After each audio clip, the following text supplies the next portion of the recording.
What's up, FANVERSATION fans? I'm Katie Cullen, and I'm here at the Suzume English Language Premiere. Here's who I talked with today. I'm here with Bill Millsap. How are you doing tonight? I'm really good.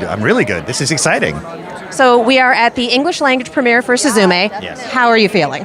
I'm feeling a little nervous, quite honestly. I mean, I have the master who made the film, Makoto Shinkai, watching the work that we have put together and we have put our heart and soul into.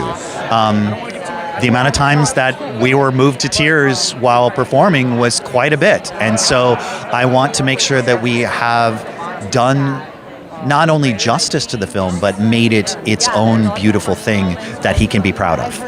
So it's the ultimate test, is showing it to the person who made it. It's the ultimate test. I mean, you have such an incredible blueprint, and I'm just walking in the footsteps of a master. This man is a master storyteller.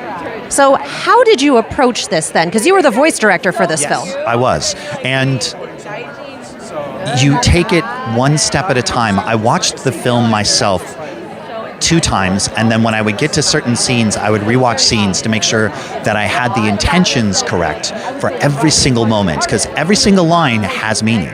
It's not some little small knockoff. Every single exertion, every single emotion that you bring to the thing, every single flip of the hand has a meaning behind it, and to make sure that these moments are honored in English was the challenge, and it was a brilliant challenge. We had a blast doing it.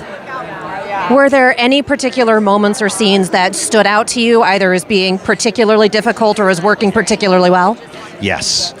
So there is a scene that comes about midway through the film where Suzume and her aunt have a conversation. When people reach this point, they'll know exactly what they're talking about.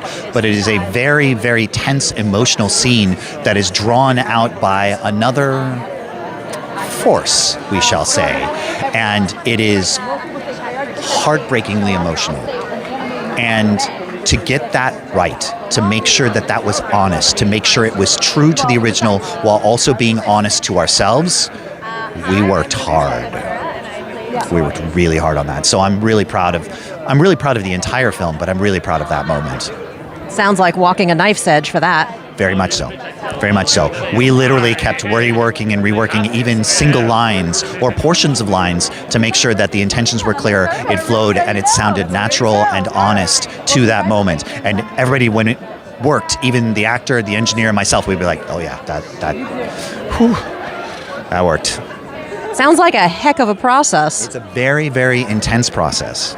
It's very active. People don't think that dub is difficult, when in fact it is probably the most difficult form of acting, because you're getting the script on the fly, you're reading it, matching the timing of the animation, but bringing all of the purity of the emotion that already exists there to that moment. It's very, very difficult, and not a lot of people can do it well, and we were blessed with this cast. It is, if you walk out of the theater with a dry eye or not feeling like you have triumphed over something, you may not be human.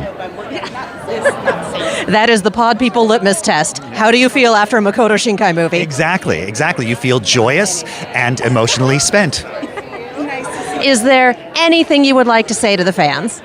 I encourage people to see it in both manner. I would like you to see it in the original Japanese and see all of the love and everything that he poured into it, and then watch the dub, because now you can see it and maybe glean something different, something more, something unusual, because you'll now be able to focus only on the animation while listening rather than reading the subtitles.